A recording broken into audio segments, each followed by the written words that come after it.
Okay, last time આપણે introduction કર્યું હતું, સેલને સમજ્યા હતા, બરાબર. ઓકે, કોઈ પણ એન્ટ્રી કરી નથી, ડેટા એન્ટ્રી કોઈ કરી નથી. અત્યારે આપણે જસ્ટ આપણને ખબર છે કે આપણે ચેક કરીએ કે આની અંદર શું શું છે, બરાબર. ક્લિપબોર્ડ જોશો, કટ કોપી પેસ્ટ, બરાબર, એમાં કાંઈ નવું નથી. ફોન્ટ જોશો, ફોન્ટમાં આ બે બટન નવા છે. ઓકે, ફોન્ટ મોટા કરવા માટેનું છે, નાના કરવા માટેનું છે. ઓકે, સબસ્ક્રિપ્ટ સુપરસ્ક્રિપ્ટની ઓછી જરૂર પડે છે એટલે એ બટન અહીં આગળ નથી. તમે અહીં ક્લિક કરશો તો ફોર્મેટિંગ માટે છે, તેની અંદર સુપરસ્ક્રિપ્ટ સબસ્ક્રિપ્ટ ને એવું બધું છે. અને આ ડાયલોગ બોક્સ આખો બદલાઈ ગયો છે, તે આપણે સમજવાનો છે, જે આપણે ફોર્મેટિંગમાં સમજીશું. અલાઇનમેન્ટમાં આ 3 બટન તો જૂના જ છે, આ 3 બટન નવા છે. એ શું છે તમને એક્સપ્લેન કરી દઉં કે તમે કઈ એન્ટ્રી કરી છે. દાખલા તરીકે નેમ,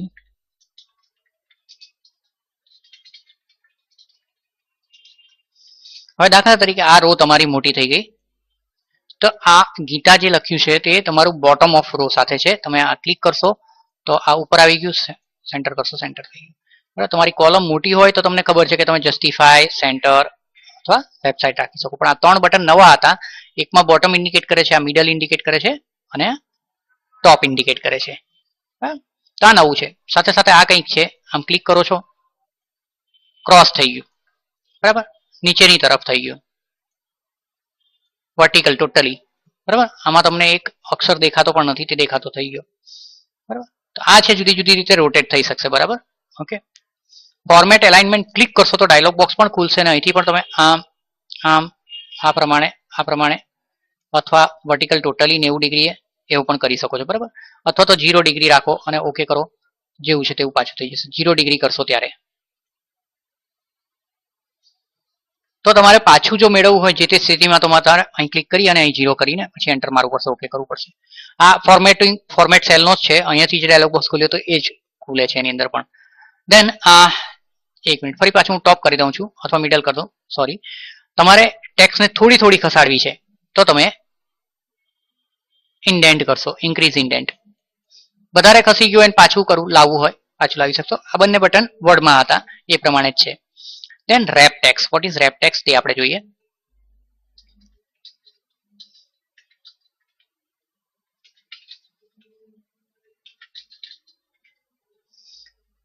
તમે આ જુઓ છો કે આ સેલ તમારો એફ ની સાથે જી અને જી ની સાથે એચ ની અંદર જતો રહ્યો છે, બરાબર. તો આને સમાવવા માટેની 3 રસ્તા, એક તો તમારે વિડ્થ મોટી કરવી હોય તો અહીંથી તમે વિડ્થ આમ કરીને દબાયેલું રાખી ડ્રેગ એન્ડ ડ્રોપ કરશો એટલે મોટી થઈ શકશે, અથવા ડબલ ક્લિક કરશો તો ઓટોમેટિક એડજસ્ટ થઈ જશે. પણ તમે ઈચ્છો છો કે તમે કોલમ વિડ્થ વધારવા નથી માંગતા ને આટલી જ વિડ્થની અંદર એને એડજસ્ટ કરવું છે, કાં તો તમે ફોન્ટ નાના કરો, કાં તો કોમ્પ્યુટરને જ કહી દો કે ઓટોમેટિક ફિટ કરે, અથવા તો બીજી લાઈનમાં જાય, અથવા તો તમે મેન્યુઅલી બીજી લાઈનમાં લઈ જાઓ. એના જુદા જુદા રસ્તા છે, બરાબર.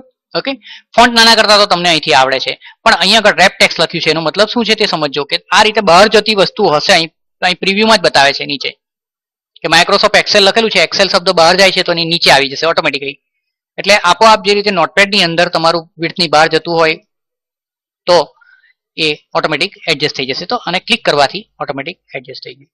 પણ આ મેન્યુઅલી નથી આવ્યું, એટલે જો તમે વિડ્થ તમે વધારશો કે ઘટાડશો તો એ ઓટોમેટિક નીચે જશે અથવા ઓટોમેટિક ઉપર આવશે. લખાણ સમાતું હશે તે પ્રમાણે ઓટોમેટિક એડજસ્ટ થશે.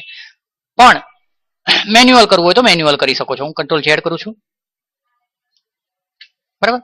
આ જ રીતે ફરી પાછું લખું છું, this is long sentence, copy paste કરું. હવે આ પહેલું છે જે તમે રેપ ટેક્સ ક્લિક કર્યું, બરાબર.